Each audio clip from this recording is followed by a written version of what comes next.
bienvenue au podcast Les Cousines Bouquines. Marie-Claire, aujourd'hui, on est ensemble pour débuter. C'est pas vrai. On a commencé déjà avec les résolutions littéraires. C'était beau, ouais, c'est un beau mot. Les résolutions littéraires. Et c'est dans l'esprit, c'est ça, de commencer l'année avec les bilans. Tu sais, c'est qu'est-ce qu'on a fait de nos réflexions de décembre pour, puis les souhaits, puis qu'est-ce qu'on veut pour 2024. Alors, on a eu l'épisode sur sur tes résolutions littéraires. Et là, on va rentrer dans le bilan de tes lectures préférées. Mes coups de cœur, mes vrais coups de cœur de 2023. Et on parle du format papier, et ça inclut la liseuse ou la liseuse, elle fait pas partie? J'ai rien encore lu sur la liseuse. Mon pauvre chéri nous a offert ça à moi et à lui, puis finalement, c'est lui qui lit sur la liseuse. Mais là, un jour, je vais m'y mettre. Mais cette année, c'est vraiment mon bilan papier. Parfait. Ouais. Premier bilan, mais avant d'aller plus loin, comme à l'habitude, j'invite les auditeurs à s'abonner, commenter, aimer, partager les différents réseaux sociaux des Cousines Bouquines.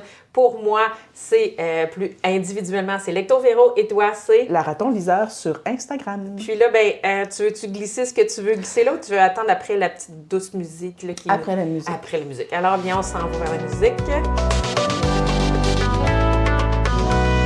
Et nous sommes de retour avec le bilan, mais là, je sens que tu voulais nous parler de quelque chose, puis oui, je vais te laisser aller. J'ai posé une question sur Instagram hier, à savoir quelles étaient les lectures pour vous qui avaient été les plus marquantes et que vous suggérez, en fait, une lecture à faire absolument dans une vie. Ça fait, ouais, c'est ça. Tu peux pas mourir sans avoir lu ça. Mais avant que tu ailles plus loin, je veux juste il y en a qui vont peut-être avoir un questionnement sur l'espace-temps.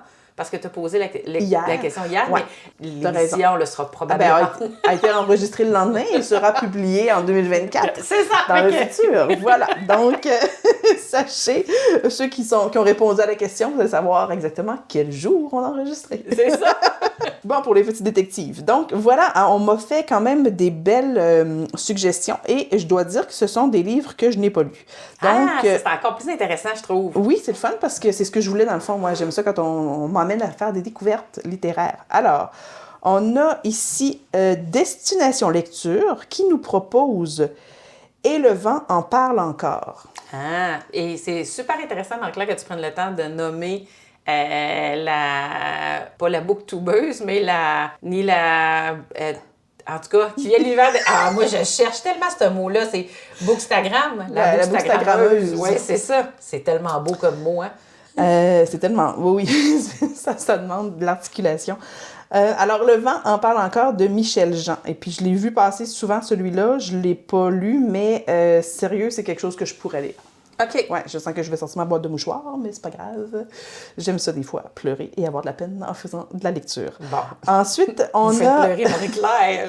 Pensée d'une lectrice qui nous propose L'amour est dans le champ de Carl Rochelot. Celui-là, il faudra que je fasse une recherche parce que j'imagine que c'est une romance, mais c'est peut-être pas une romance. Oui, des fois, parfois, le titre peut porter à confusion, mais celui-là... Toi, comme moi, la romance, c'est difficile. C'est difficile. Il faut que ça soit... Si la romance est sous-jacente à la lecture que je fais une lecture de fantastique ou de science-fiction, puis qu'il y a une romance, tant mieux, c'est bien fait. Si c'est un roman qui est uniquement porté sur la romance, ça se peut que je perde mon intérêt. Je pense que j'ai trop lu d'Arlequin quand j'étais adolescente. Mais je pense que ça doit être ça. Puis là, avant que tu ailles plus loin, je me permets, là, parce que pendant le temps des fêtes, une nièce a reçu un Colleen Hoover. Ah oui. Jamais plus, je pense, c'est ça le titre. Oui, il y a comme une biologie de ça. C'est une romance, ça, là? Oui. Puis je fais comme... Je l'ai regardé quand elle a appelé son cadeau. Mon premier réflexe a été comme « Tu lis ça, toi? » Mais je savais parce qu'elle était spécialiste. Mais je pense que ça répond à un besoin, hein. Je sais pas, mais moi, je pense que, tu sais, si il y a certaines personnes qui vont passer par l'image pour toute la relation sexuelle, tout le développement du corps et tout ça, ça se peut que certaines personnes passent par le livre pour aller chercher des images, autant au niveau de la sexualité que du moi, je pense que c'est plus pour répondre à un besoin affectif, puis un fantasme, justement, sur la relation parfaite, comment une relation, tu sais, c'est correct que ça peut soit... peut naître, c'est ça, là, puis... Bon. Fait que quand tu le fais à 15 ans, tu as le droit de fantasmer à 15 ans sur ces affaires-là. Puis moi... Oui, bien, jusque dans la vie de jeune adulte. Je pense que nous autres, on est en relation depuis trop longtemps pour fantasmer. Je sais pas. On a fini, on est morts en dedans. Ah, c'est ça! Parce que je pense que j'ai pas gâché son moment de déballage de cadeaux, là, mais j'ai fait comme, mais mon doux, j'ai dit là, il faut qu'on aille prendre un café, puis il faut que tu m'expliques qu'est-ce que tu aimes là-dedans. J'ai dit, il me semble que ça finit tout le temps pareil, là. Ils vécurent heureux, ils ont eu des enfants. Oui. Puis là, j'ai eu non, c'est pas tout le temps ça! Mais tu sais, dans les romans, on retrouve souvent aussi, pas dans les romans, au cinéma. Je fais deux affaires en même temps. Il y a des choses que je suis capable d'écouter, puis c'est là où je fais lire une romance, c'est plus difficile, mais j'ai pas de problème avec... une belle face à l'écran. Love Actually, tu sais, tous ces genres de films-là qui sont sortis, ça fait l'affaire. Mais de le lire, je suis pas sûre que mon plaisir aurait été le même. Fait que j'accepte qu'il y a des thématiques qu'il faut que ça soit visuel, puis d'autres... voilà. C'est ça. Bon. C'est ça, c'est fait. On y va avec la troisième suggestion. Oui. Alors, nous vient d'une bonne amie à moi qui est aussi... Ah, mon doux! Christelle nous propose La vie devant soi, qui est un roman de Romain Gary, qui est un roman qui a obtenu le prix Goncourt en 75. Quand même! C'est donc, on peut dire que c'est un classique, et puis que je suis humblement, je ne l'ai jamais lu, et puis je suis contente qu'on me le propose, parce que ça peut être quelque chose sur lequel j'ouvrirai l'œil quand je serai en librairie. Moi, je trouve que c'est un beau défi pour 2024. Tu sais, c'est le défi du podcast, le défi littéraire du podcast, les Cousines Bouquines, c'est lisez les recommandations avant de mourir, il faut que tu aies lu ça. Faut que tu aies lu ça avant de mourir. C'est le titre du défi. On a ensuite Mel, puis là, pauvre Mel, je suis pas capable de prononcer ton nom de bookstagrammeuse parce que c'est... Moi, je dis que c'est Ravenclaw. Elle va nous pardonner parce que Mel Ravenclaw. Je suis sûre que c'est ça parce que c'est RVNCLW. Donc, c'est Mel Ravenclaw. Je suis certaine que c'est ça. Si c'est pas ça, corrige-moi parce que moi, je me serais jamais... moi, au niveau... Tu te serais pas permis ça? C'est parce que, tu sais, j'ai quand même un historique en orthophonie, moi, fait que tout ce qui est de l'univers décrypter les lettres, tout ça, c'est un peu plus difficile, fait que je remets tu me remets ça, je suis certaine que c'est ça. Alors, mais Mel nous suggère un classique, Les fourmis de Bernard Werber. Celui-là, mon chum l'a lu, puis il me casse ses oreilles avec lui aussi pour me dire que faut que tu lises ça, puis les extraits qu'il m'en a fait, là, je veux dire, les petits résumés qu'il m'en a fait, là, je pense qu'à un moment donné, il y a une fourmi qui rentre dans le cerveau. Non, mais je rentrerai pas dans les détails, dire des niaiseries alors peut-être qu'on parlait d'autres choses pendant qu'on... Des fois, on parle. Je pense qu'on se rendra pas à faire le bilan de thé. On va juste parler de ça. C'est bon. De ça, puis on va faire un autre podcast, c'est qu'on va changer les titres. Je vais revenir dans le futur, je vais comme en fin de compte, ça devait être un bilan, mais ça sera... On va regarder le temps qui passe, mais quand même. T'as raison. Moi, là, j'ai découvert, puis là, vous pouvez rier, c'est correct, vous avez tout le droit de rire, là, mais que... je pensais que c'était du gros sci-fi, moi, du Bernard Werber, puis non. Mais non, c'est un auteur français, c'est ça? C'est un auteur français, Bernard Werber? Oui, c'est un écrivain français. Oui, puis c'est ça, puis il est plus spirituel que full... C'est-à-dire que oui, c'est ça. C'est de la fiction, mais je pense qu'il y a beaucoup de philosophie derrière ces ouvrages. J'aime mieux ça, philosophie. Mais parce que je l'ai entendu, c'est ça. C'est-tu l'année passée ou cette année que je l'ai entendu dans des conférences ou des entrevues que j'ai pognées sur YouTube, puis j'ai fait comme, j'avais une fausse idée de l'auteur. Là, j'étais complètement... Il fait de la philosophie de fiction. OK. C'est un petit peu ça. Fait que c'est vraiment ça. Mais moi, je pensais qu'il était un ami d'Isaac Asimov. Tu comprends? Je pensais qu'il était dans le même... dans le hard science fiction. Absolument. Pas en tout. J'ai rencontré un autre être humain. Littéraires comme ça, des fois, qu'on a de la difficulté à caser, à se dire... c'est comme Murakami, je m'ostinais avec ma fille dans le temps des fêtes...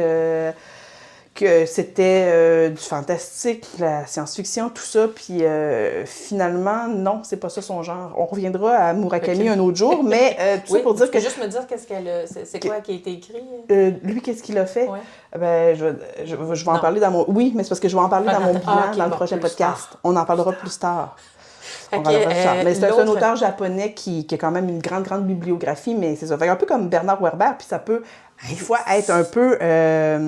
intimidant Oui. De commencer alors que... Puis il écrit encore, là, M. Werber, il a sorti quelque chose encore, c'est en 2022, en 2023, il y a quelque chose... Il écrit encore. Oui. À un moment donné, je me pencherai sur l'auteur, puis je commencerai à lire ses ouvrages. Je sais qu'ils sont inégaux. On me disait qu'il y en a qui sont vraiment très bons, puis d'autres qui le sont moins. C'est normal, je pense, un peu comme Joël Dicker, il a fait des affaires extraordinaires, puis il y en a d'autres qui sont un peu plus... Pendant que tu te prépares pour annoncer, c'est la dernière recommandation? La dernière recommandation, oui. Ah non, ça n'a pas rapport. Quoi non? Je m'en allais parler d'un auteur que j'avais lu, que j'ai appris, qui est mort. Lequel? C'est celui qui a écrit L'insoutenable légèreté de l'être. Comment il s'appelle? Je suis pas fine! Kundera. Milan? Alors, Milan Kundera. Ouais, c'est ça. Mais je sais pas pourquoi j'avais le goût de te parler de lui, là. Moi, j'ai lu L'insoutenable légèreté de l'être. Peut-être qu'on parlait des gens que je connaissais pas. Mais moi, je connaissais pas l'auteur. J'avais ce livre-là dans ma... Je sais plus où je l'ai acheté, là. Puis comment... Je l'ai lu cette année, puis j'ai appris qu'il était mort cet automne. Cet été, en tout cas. Il est mort après que j'avais fini de le lire. Fait que j'étais comme... Il n'écrira plus rien. Oui, puis c'est comme l'auteur québécoise qui a écrit... c'est n'importe quoi. Laquelle? La Châtelaine de Malègue. Et là, tu m'amènes sur des terrains inconnus. Oui, ça, c'est la fin de ma phase romance. Jeune adulte, là. Pas loin du divorce. Autour du divorce, j'ai recommencé à lire la romance, dont La Châtelaine de Malègue. C'est une auteure québécoise. Elle est morte cette année. Mais je suis pas fine, là. Je ne l'ai pas, son nom. Tu n'avais pas son nom? Non, puis j'ai pas de livre d'elle proche de moi. Mais bon, j'ai fait... pendant que tu faisais tes recherches... Tu te préparais à nommer la dernière personne. Je voulais faire c'est comme dans les Oscars, là, tu sais, entre deux trophées, on fait In Memories. Les grands disparus. Les grands disparus. Milan Kundera, qui est mort le 11 juillet 2023. Je savais que c'était cet été. À Paris. Puis Miss Madame, que j'essaie de me souvenir de son nom, c'est quoi le nom de... C'est La Châtelaine de Malègue. Diane Lacombe. Oui. Puis elle écrit d'autres livres, puis je pense qu'elle a publié... aussi, pas longtemps avant de mourir. Mais elle est morte cette année, elle aussi. Là. Mais tu vois, tu renotes un point qu'on a abordé plus tôt quand tu dis que tu lisais de la romance après ton divorce. Ouais, c'est ça. La romance est là pour quelque chose. Elle est là pour venir combler quelque chose. Il n'y a personne qui va remplacer Yann ou Liam, qui sont deux Écossais qui ont une place à vie dans ma mémoire. Il n'y en a pas. C'est très drôle, c'est très drôle. Là, je te laisse aller avec cette recommandation. La dernière recommandation, il y en a deux qui nous provient de À livre ouvert, qui nous propose des Percy Jackson, qui est une série littéraire. Chum, il est en train de lire. Oh là là! Hey, on va dire à livre ouvert que Louis est d'accord. Oui, c'est ça, absolument. Parce que c'est une relecture. Mais je pense qu'à la lecture, c'est meilleur. Le film, je pense qu'il avait reçu un accueil mitigé. Mais souvent, ça arrive tellement souvent, ça. Mais c'était bon, moi, j'avais aimé. Moi, j'aime ça, de la romance. Pas de la romance, mais de la... Du fantastique qui est... Jeunesse. Ouais, c'est ça. C'est le fun. Je ne juge pas l'œuvre, mais c'est-à-dire que je pense qu'à l'écrit, c'est encore plus palpitant. C'est la même chose. Tu sais, moi, j'avais lu Eragon. Quand ils ont fait le film, j'étais capable de comparer les deux, puis je pouvais chialer, mais j'ai adoré le film. Parce que souvent, il manque tellement l'âme du livre, là, ce qu'on est capable de retrouver quand on lit toutes les subtilités, puis qu'on ne retrouve pas à l'écran. Fait que ça crée un manque quand on a lu puis qu'on a adoré le roman. Fait que là, moi, j'ai vu le film, mais ça fait vraiment longtemps. Je serais prête à la lire, cette série-là, parce que toutes les fois que je la vois passer sur les réseaux sociaux, c'est des gens qui triplent puis qui disent « OK, wow, j'ai terminé. » Puis je suis rendue dans Percy Jackson. Fait que ça, je suis d'accord. Ensuite, Seconde Terre par Prisca Poirier. Je peux vous dire, je ne l'avais pas dans ma pile à lire ni dans mes intentions littéraires, et que là, le fait qu'il me soit proposé, il rentre dans la catégorie des livres que je vais chercher en librairie. Aussi, Les fourmis de Bernard Werber, ça c'est facile, je pense qu'on l'a à la maison déjà de toute façon. L'amour est dans le champ, je vais faire une recherche là-dessus aussi. Et Le vent en parle encore, ben c'est le premier Michel David que j'ai à lire. Ce sera celui-là, mais je pense que si j'en lis un, je vais en lire plusieurs parce que c'est un auteur que j'ai dans la mire depuis longtemps, mais on dirait que je me retiens d'aller là. Voilà, c'était ça, mais je suis contente. C'est le premier podcast qu'on fait qui nous est proposé, dans le fond, par nos lecteurs, nos auditeurs. Fait que je trouve ça vraiment le fun. Super intéressant. Puis ce que je trouve intéressant, c'est qu'on s'est même déjoué. On l'a même pas vu venir parce qu'on commençait avec une autre thématique. Là. Oui. On s'en allait pour parler de tes coups de cœur romans 2023. Ça va être dans le prochain podcast, les amis. Sans problème. Là, on vous titille. Oui, parce qu'on étire ça. Mais dans le fond, moi, ce que je voudrais, si on peut faire une espèce de retour sur ce podcast-là. L'émission qu'on vient d'enregistrer, là? Oui, exactement, celui-là, donc, où je vous parle des livres que vous nous avez proposés. Je vous donne quasiment ça comme mission en 2024, mais propagez donc cette espèce d'amour de la lecture autour de vous. Offrez des livres que vous avez adorés en cadeau un peu autour de vous. Si vous en retrouvez, moi, ce que j'aime beaucoup, ma pensée magique, là, je trouve en librairie un livre que j'ai adoré. Pas en librairie, mais en librairie usagée, un livre que j'ai adoré. Puis là, ça peut être un format poche, c'est pas grave.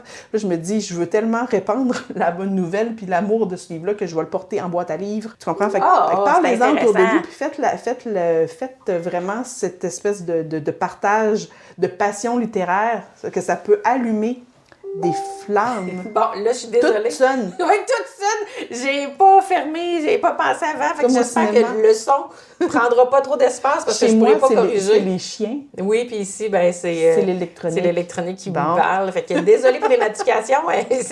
On va rester branché sur l'œuvre. Oui. Mais moi, je tiens à dire que, tu sais, les vieilles habitudes reviennent, hein? Oui, oui. Sans t'en rendre compte. T'as fait le mot de la fin. Ah. T'as fait quoi? Parce que là, j'ai pas de quiz de préparer. Mais non, mais c'est naturellement, j'ai même pas eu besoin de le dire. Marie-Claire, tu nous laisserais avec... c'est quoi ton mot de la fin? Puis là, je l'ai fait avant que tu me le demandes. Je trouve ça magnifique. Ben, t'as pas à être désolée, je te l'aurais pas demandé. Tu comprends ça? On avait dit qu'on faisait plus de mots de la fin parce qu'on changeait ça pour le quiz. Mais là, ces podcasts-là, en fait, les prochains, là, on va faire notre bilan de l'année 2023, il n'y aura pas de quiz, je veux dire. Ça va revenir avec les prochaines... Non, puis c'est à cœur ouvert sur... Ouais. Venez donc nous écrire les lectures de... Qui vous font vibrer, avant de mourir, il faut que... Ouais, faites-en un défi si vous avez envie. Puis allez partager l'amour de la lecture à travers, passez au suivant votre livre que vous avez aimé, allez l'acheter puis donnez-le ou trouvez-le quelque part dans une boîte à livres puis offrez-le. Je pense que dans cette période où on est angoissé pour plein de sujets, là, que ce soit la météo, que ce soit les finances publiques ou nos finances personnelles ou la guerre puis tout ça, puis où on écoute les nouvelles puis on est vraiment... un peu ébranlé des fois. La lecture, c'est un bel échappatoire. Puis quand on a des perles comme ça, des pépites qu'on a envie de partager aux autres, il faut le faire. Il ne faut pas s'en empêcher. Mais sur ces paroles philosophiques et plein d'ouverture pour 2024, bien, je vous souhaite à tous de passer de magnifiques journées, de moments agréables en compagnie des mots, de la lecture et des loisirs qui vous font du bien. Sur ce, je vous souhaite aussi de très belles journées, puis au plaisir de vous revoir ici ou ailleurs. Merci, au revoir. Bye bye!